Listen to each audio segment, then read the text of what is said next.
Two people sitting face to face. A conversation flows, glances last a second longer, and the silence begins to feel comfortable. Everything seems natural until a phrase changes the energy of the moment. Is it rejection? Is it doubt?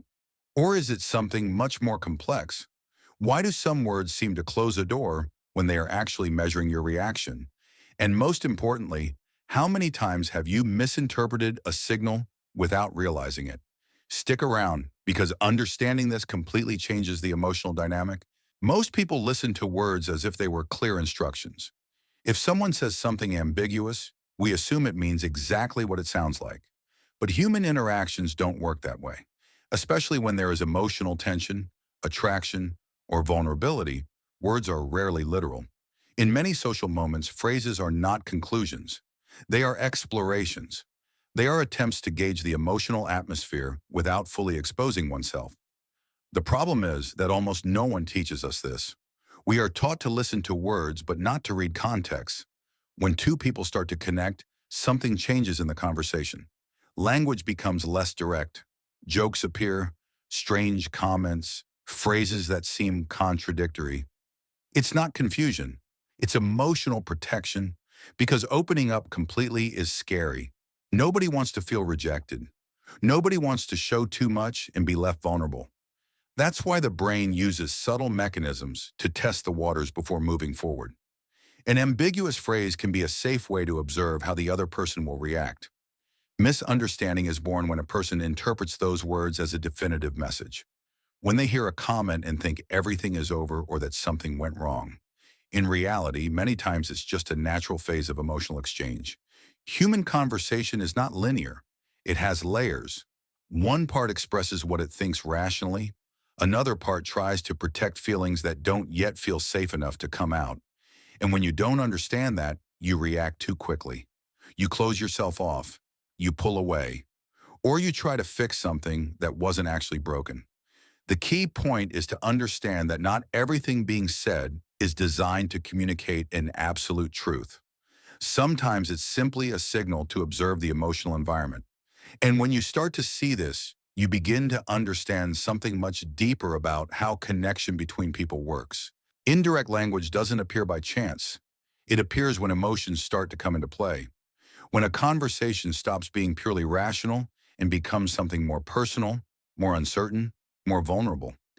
In that moment, people begin to protect themselves without realizing it. No one wants to reveal themselves too quickly. No one wants to risk being rejected after opening up emotionally. That's why words often become less clear, not because there is bad intent, but because there is fear. Indirect language is a kind of shield. Instead of saying what is truly felt, phrases are thrown out that allow for backpedaling if the reaction isn't favorable. It's a safe way to explore the connection without fully exposing oneself. If the other person responds poorly, there is always the possibility of saying, "It was just a joke," or "I didn't really mean it." And this is where many people get confused. They hear an ambiguous phrase and think it means rejection, distance, or lack of interest. But in reality, it often means the opposite. It means something emotional is happening, and the other person is trying to handle it carefully. When someone protects themselves like this, they aren't closing the door. They are checking if it's safe to open it further. That's why the reaction is so important. If you respond with tension, insecurity, or a need to clarify everything immediately, the other person may pull back. Not because there isn't a connection, but because they feel the emotional space is no longer safe. Instead, when you respond with calmness, with naturalness, without forcing quick definitions, the conversation flows. Indirect language stops being a barrier and becomes a bridge. The interesting thing is that we all do this, even without realizing it. We change our tone, use jokes, soften phrases when we aren't sure how our vulnerability will be received. And understanding this completely changes the way you interpret a conversation, because you stop listening only to the words. You start to hear the emotional intent behind them, and when that happens, you begin to notice signs that previously went unnoticed. When emotional tension starts to grow between two people, language changes in subtle ways. Phrases appear that, if heard literally, can sound strange or even negative. But within the right context, they reveal something different: emotional awareness. A phrase like, "You're a problem," for example, is often misinterpreted. Many hear it as criticism or rejection. However, at certain moments, it doesn't mean someone wants to get away, but rather that they are recognizing that the conversation or connection is provoking something unexpected within them. It's an indirect way of saying, "This affects me more than I expected." The same happens with comments about physical closeness, small personal details, or even seemingly casual observations about the other's scent, presence, or energy. These comments don't usually appear in neutral interactions. They arise when there is a higher level of attention, when the other person becomes more aware of you. The problem is that many people react from a place of defensiveness. They hear those phrases and immediately assume something is wrong. They try to fix the situation, over-explain, or pull back emotionally. But emotional tension isn't a problem to be solved. It's a sign that something is changing. When someone makes these types of comments, they are often trying to understand what they are feeling. They are verbalizing a sensation they don't yet know exactly how to define. And that uncertainty can be expressed as humor, irony, or ambiguous phrases. The key here isn't to obsessively analyze every word, but to observe the overall energy of the moment. Is the conversation still flowing? Is there mutual attention? Is there curiosity? If the answer is yes, then those phrases probably aren't barriers, but expressions of a developing emotion. Emotional tension doesn't mean danger. It means movement. And when you understand that, you stop reacting with fear. You start responding with calmness, allowing the moment to evolve naturally. But there is something even more interesting that happens at this point, because some phrases don't just express emotion, they are also testing how you react. And that leads us to the next level of understanding. There are moments in a conversation where words aren't seeking to provide information, but to observe you. They are phrases that function as small emotional tests, thrown out almost without conscious intent, but with a clear goal, to see how you respond. When someone says, "I don't usually do this," they aren't always justifying themselves. Many times they are pointing out that the situation feels different, that something is happening outside of the usual for that person. It's a way of expressing vulnerability without declaring it directly. The same happens with phrases like, "It's late, but I'm having a good time." It's not just a comment about the clock. It's a subtle way of acknowledging that the moment has emotional value, while at the same time maintaining some protection. These phrases create a space where your reaction matters more than your words. If you react with pressure, interpreting everything as a definitive sign, the tension can increase and the conversation loses its naturalness. But if you respond with tranquility, without trying to define or control the moment, you convey something powerful: emotional security. And emotional security is what allows a connection to move forward. Many people make the mistake of looking for quick confirmations. They want immediate clarity, clear labels, direct answers. But human emotions rarely work at that speed. They need space to develop. Phrases that test your reaction are not games or manipulations. They are natural mechanisms to measure the level of emotional comfort between two people. When you understand them, you stop feeling like you have to do something right. You simply stay present. You listen. You respond with authenticity. And in that state, something changes. The conversation becomes more fluid. The other person feels they don't need to protect themselves as much. The exchange becomes more genuine. But at that point, another type of language appears, one that speaks of difference, of distance, of connection, without fully defining it. And that is where many people get confused again. When a conversation reaches a certain level of depth, phrases appear that try to name what is happening without doing so directly. Comments like, "You're different," or questions about closeness, distance, or compatibility are not usually definitive judgments. They are attempts to understand a sensation that isn't yet clear. The word different, for example, can sound ambiguous. Some people interpret it as a warning, others as a compliment. But in most cases, it simply means that the dynamic doesn't fit within the usual experiences of the person saying it.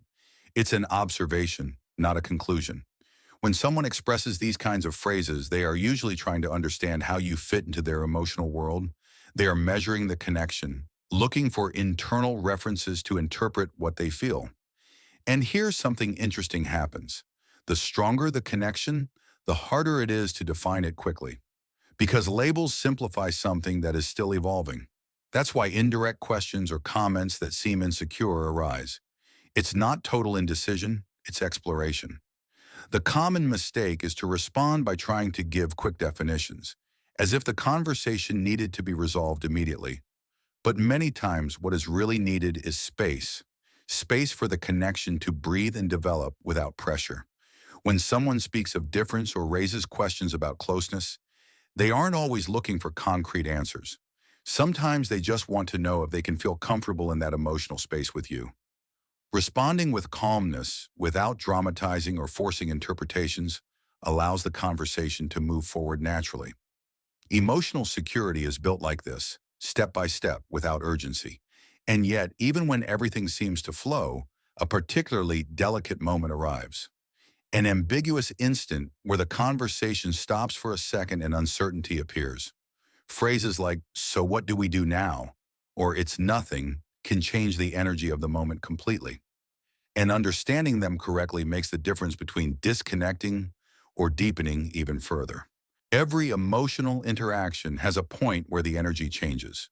The conversation slows down, a small silence appears, and suddenly a phrase emerges that seems suspended in the air. "So what do we do now?" or "It's nothing." They are simple words but loaded with meaning. Many people interpret that moment as a negative sign. They think something broke or that the connection has cooled.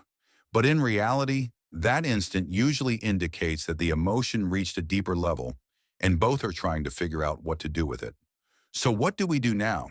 is rarely a literal question. It's not about looking for a concrete plan. It's more of a way to acknowledge that the dynamic changed, that something stopped being neutral and now emotional awareness exists. It's a point of transition. The mind tries to regain control when emotions increase. That's why questions appear that seek guidance, even if they don't expect an exact answer. Something similar happens with "It's nothing." This phrase can seem like indifference, but many times it's the opposite. It's a way to reduce the intensity of the moment, to protect oneself while processing what is happening internally. When someone says it's nothing, it doesn't always mean an absence of emotion. Sometimes it means the emotion is too big to express directly. At this point, emotional management is key. If you react with anxiety, trying to immediately clarify what is happening, you can break the naturalness of the moment. But if you maintain calmness, allowing the silence to exist without pressure, you create a safe space where the connection can stabilize. The goal is not to control the outcome. It is to hold the energy with tranquility. Human relationships don't move in a straight line. They have pauses, moments of doubt, and spaces of uncertainty. Knowing how to be comfortable in that ambiguity is a sign of emotional maturity. And when you understand this, you realize something important. It's not about interpreting every phrase as a definitive signal. It's about understanding the emotional intent behind the words. And that's where we reach the deepest conclusion of this whole process. In the end, human words never tell the whole story. They are just the visible surface of a much more complex emotional process. Behind every ambiguous phrase, every awkward silence, or every seemingly contradictory comment, there is usually something much simpler: a person trying to protect themselves while trying to connect. When you understand this, the way you listen changes. You stop analyzing every word as if it were a definitive signal. You stop reacting impulsively to phrases that previously would have triggered insecurity. You start looking at the whole, the context, the emotional energy of the moment. Because most people don't speak from a place of absolute clarity. They speak while trying to understand what they feel. Indirect phrases, doubts, and contradictions are not necessarily rejection or lack of interest. Often they are vulnerability in disguise. The true skill doesn't consist of deciphering a secret code. It consists of remaining calm enough not to ruin the moment by trying to define it too quickly. When you become aware of this, something changes inside you. You no longer need to control the conversation. You no longer seek desperate confirmations. You allow yourself to be present, to listen beyond the literal, and to respond from a place of tranquility.